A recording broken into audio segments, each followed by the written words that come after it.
The Limits to Growth, a report published in 1972, had a clear message for society. The Earth's interlocking resources, the global system of nature in which we all live, can't support present rates of economic and population growth much beyond the year 2100, if that long, even with advanced technology. Even though this has been known for decades, global fossil fuel use has tripled since the report was released, and the impacts that are happening now. We continue to grow our economies, and climate change is getting worse. What if we were to stop growing our economy? My name is Isaias Hernandez, and this is Queer Brown Vegan, an educational platform that's focused on intersectional issues rather than ignoring them. If you like what you see here, be sure to like, comment, and subscribe because it helps grow my educational videos. What exactly is degrowth? There are multiple angles, but primarily the idea that wealthy economies need to scale down. This can include abandoning growth of GDP as a goal, adopting things like the well-being economies, instead scaling down destructive or unnecessary means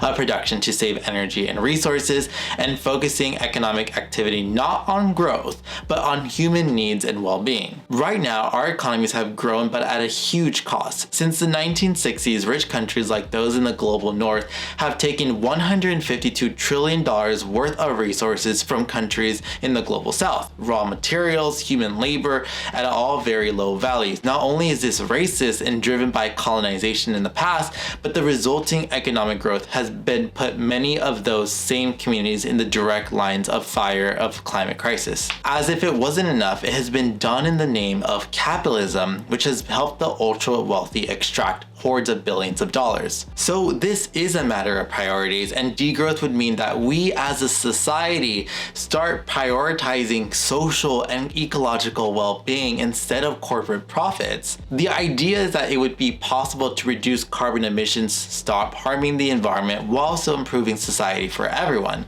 Rather than a recession, which is when growth-dependent economies are failing to grow, degrowth is a strategy to purposely stabilize economies and achieve social or environmental goals. This isn't just a fringe theory. The Intergovernmental Panel on Climate Change, and this one's long, the Intergovernmental Science Policy Platform on Biodiversity and Ecosystem Services, have both suggested that degrowth policy should be considered to fight climate breakdown and biodiversity loss. What are some of those actual policies? Let's talk about what this can look like in practice. Reducing productions of unnecessary things is needed. Let's talk about consumerism, for example. These days, many products that we use are massively produced and they don't last long. We also see huge impacts from industries like fossil fuels, fast fashion, and meat and dairy that do this. Degrowth suggests that we should stop taking the cheapest way forward and focus on quality, not quantity. Now, with improving public services,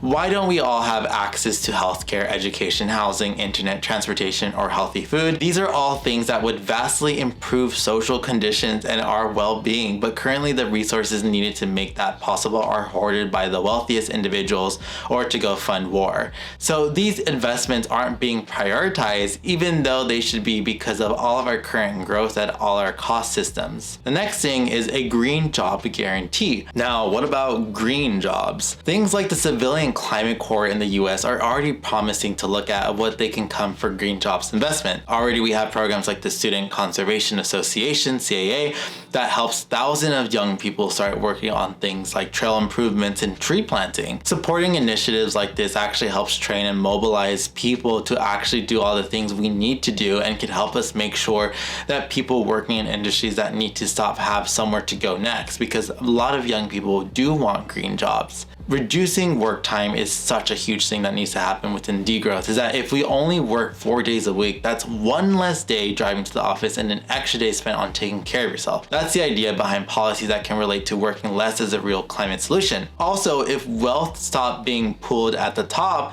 we can ensure a livable wage for all, even with less time spent in offices. So degrowth, the thing that we have to do if we want more people to live happier, healthier lives, has a real path to be realized. Even if we can't help implement all these things in practice, people passionate about this work have plenty of places to start. There will be challenges, of course. No one is saying that it's perfect, because we're talking about changing the foundation of an entire system, but there are worthwhile challenges to take on. One way or or another, we need to rethink our economies to be able to live in balance within Earth systems. Let me know what you think about degrowth. Do you actually think it can help replace our current conditions of capitalism? I think in my view, it's not so much of a black or white or yes or no answer. I think that yes, there are things that can be changed. However, there will be a lot of challenges that are going to be met and pushed back in trying to implement degrowth models. If you like this video about degrowth, let me know your thoughts in the video below, and also make sure to like, comment, and subscribe for more videos.